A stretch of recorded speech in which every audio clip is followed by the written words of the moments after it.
Nagpulong ang Local Health Board Council ng Maguindanao del Sur kasama ang iba pang konseho para sa presentasyon ng 2026 Annual Action Plan. Narito ang report. Pinulong ng Provincial Government ng Maguindanao del Sur ang Local Health Board Council kasama ang Peace and Order Council, Provincial Anti-Drug Abuse Council, Provincial Ecological Solid Waste Management Board, Provincial Disaster Risk Reduction Management Council, Local School Board, Provincial Technical Education and Skills Development Council at Provincial NutriWatch Council upang ipresenta ang 2026 Annual Action Plan. Nagbigay rin ng pagkakataon ang sesyong ito upang ituon ang mga hakbang sa mga prioridad ng programa at mapalakas pa ang kolaborasyon sa bawat council.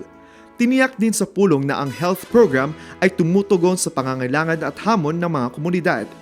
Binigyang diin rin ang pagtutulungan at maayos sa pagmomobilisa ng mga resources upang maging mas epektibo ang paghatid ng serbisyo.